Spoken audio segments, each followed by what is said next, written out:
क्या आपको पता है कि भारत का वो ऐसा कौन सा राज्य है जिसको भाषा को आधार करके बनाया गया था? क्या आपको पता है कि दुनिया की सबसे बड़ी किचन भारत में है? लेकिन क्या आप जानते हैं कि ये जगह कहाँ पर है?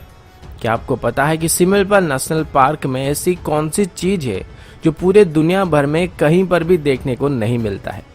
क्या आपको ये भी पता है कि चंद्रगुप्त मौर्य जिन्होंने पूरे भारत को जीत लिया था, उन्होंने कभी भी कलिंग पर हमला करने का साहस क्यों नहीं किया था?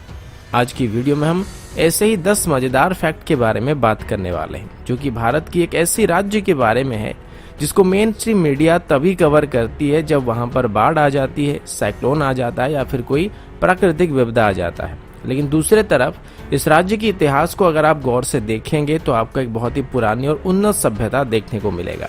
साथ ही इसकी प्राकृतिक सौंदर्य आपको यहाँ पर बार बार आने के लिए मजबूर भी कर सकता है। जी हाँ, मैं उड़ीसा की बात कर रहा हूँ और आज मैं अपने राज्य से जुड़े हुए 10 मजेदार और जानकारी से भरे हुए फैक्ट आप सभी को बताने जा रहा हूँ। फैक्ट नंबर 1, भारत के इतिहास में उड़ीसा ऐसा पहला राज्य था जिसको भाषा को आधार करके बनाया गया था। उड़ीसा में भाषा की जो आंदोलन शुरू हुआ था वो 1895 से शुरू हो गया था और इसे उत्कल गौरव मधुसूदन दास जी के नेतृत्व में आगे बढ़ाया जा रहा था। और फाइनली भारत को आज़ादी मिलने से पहले ही यानी कि 1936 में ही उड़ीसा को भारत का पहला राज्य बना दिया गया जिसको भाषा को आधार करके बनाया गया था।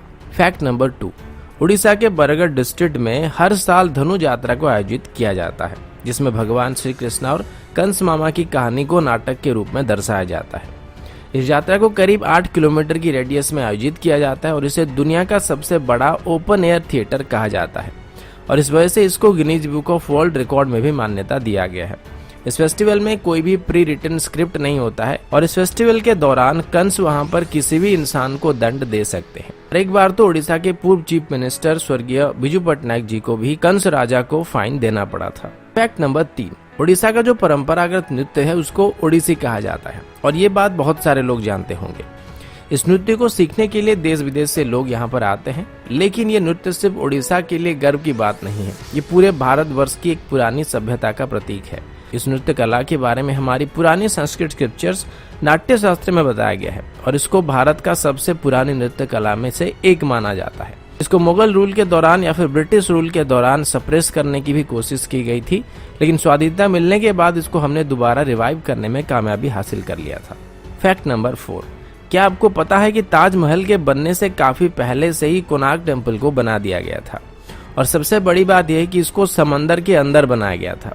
अगर आप कभी भी कोणार्क टेम्पल घूमने के लिए आए होंगे तो आपने देखा होगा कि किस तरीके से बारीक खुदाई करके पत्थरों में अद्भुत कलाकारी का प्रदर्शन किया गया था, जो कि उस वक्त के ओडिया आर्किटेक्चर के बारे में सोचने में मजबूर करता है। इसके बारे में इतने ज्यादा अद्भुत और अनसुनी फैक्ट है जिसको लेके एक पूरी वीडियो बनाई जा सकती है। वैसे अभी आपको जो कोणार्क टेम्पल देखने को मिलता है वो सिर्फ इसका आधा हिस्सा है और जो मेन मंदिर था वो टूट चुका है। इतिहास में कई बार मुस्लिम इन्वेडर्स के द्वारा इसको लूटा गया था और इसको तोड़ने की कोशिश की गई थी और इसी दौरान शायद वो मंदिर टूट गया था। फैक्ट नंबर 5, क्या आपको पता है कि एशिया का सबसे बड़ा विलेज उड़ीसा में है? इस गांव का नाम भुवन है और ये ढेंकानाल डिस्ट्रिक्ट में पड़ता है। फैक्ट नंबर 6, उड़ीसा के मयूरभंज डिस्ट्रिक्ट में ऐसे पत्थर पाए जाते हैं जो कि लगभग 3 बिलियन साल पुराने हैं और अगर पृथ्वी की बात करें तो ऐसा माना जाता है कि पृथ्वी की उम्र करीब 4.5 बिलियन ईयर है। फैक्ट नंबर 7, चंद्रगुप्त मौर्य जिन्होंने पूरे इंडियन सबकॉन्टिनेंट के ऊपर जीत हासिल कर लिया था, उन्होंने 60 सालों तक कलिंग पर हमला करने की हिम्मत नहीं की थी, जबकि कलिंग यानी कि एंसेंट उड़ीसा मगध की राजधानी से ज्यादा दूर नहीं था। फिर चंद्रगुप्त मौर्य की पोते राजा अशोक ने कलिंग पर हमला किया था। इसमें मगध के पास लगभग 4 से 6 लाख सैनिक थे, जबकि कलिंग के पास 60,000 सैनिक थे। जाहिर सी बात थी कि कलिंग की हार निश्चित थी, पर फिर भी मगध के 1 लाख के आसपास सैनिक मारे गए थे। कलिंग के सैनिकों के अलावा बच्चे, बूढ़े और औरतें भी उस जंग में शामिल हुए थे और ये इतनी भयंकर लड़ाई थी जिसने क्रूर राजा अशोक के मन को बदलने के लिए मजबूर कर दिया था और उसके बाद उन्होंने बौद्ध धर्म अपनाकर उसके प्रचार और प्रसार करने का काम किया था। अगर आप कभी भी उड़ीसा आते हैं तो आपको धौलीगिरी देखने को मिलेगा।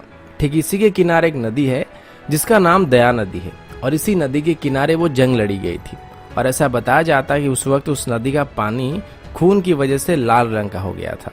फैक्ट नंबर 8, उड़ीसा में अभी 62 अलग अलग ट्राइबल ग्रुप्स हैं और उनमें से हर एक की कल्चरल ट्रेडिशन एक दूसरे से अलग होती है। फैक्ट नंबर 9, आप सब सिमलीपाल नेशनल पार्क के बारे में जानते होंगे, जो कि रॉयल बंगाल टाइगर्स के लिए फेमस है। लेकिन क्या आप जानते हैं कि यहाँ पर दुनिया की सभी प्रकार की ऑर्चिड पाए जाते हैं और पूरे दुनिया भर में कहीं पर भी ऐसी जगह नहीं है जहाँ पर ऑर्चिड की सभी वैरायटी पाई जाती हो। Fact number 10। अब उड़ीसा की फैक्ट के बारे में बात चल रही है तो जगन्नाथ धाम पुरी के बिना ये वीडियो पूरा नहीं हो सकता है। इसको 4 धामों में से एक कहा जाता है और हर एक हिंदू अपने जीवन काल के दौरान यहाँ पर एक बार जरूर आना चाहता है। यहाँ पर हर रोज हजारों लाखों लोग आते हैं और जगन्नाथ टेम्पल का जो किचन है उसको दुनिया का सबसे बड़ा किचन कहा जाता है। यहाँ पर 200 चूल्हे और करीब 400 कुक यहाँ पर रोज खाना बनाते हैं।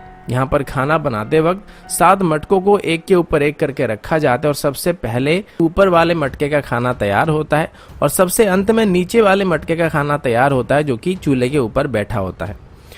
औसतन यहाँ पर हर रोज 10,000 लोग खाना खाते हैं, लेकिन मंदिर में जो खाना बनाया जाता है उसकी क्वांटिटी साल भर सेम रहती है।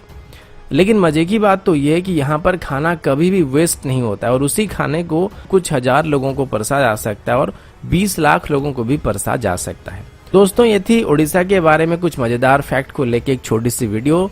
आशा करता हूँ वीडियो आप सभी को पसंद आया होगा। अगर आपको वीडियो अच्छा लगा तो इसको लाइक और शेयर जरूर कीजिएगा और ऐसे ही मजेदार फैक्ट के बारे में जानने के लिए हमारे चैनल को सब्सक्राइब जरूर कर लीजिएगा। अभी के लिए इतना ही, मिलता हूँ आपसे अगले वीडियो में। तब तक के लिए जय हिंद, वंदे मातरम, जय जगन्नाथ।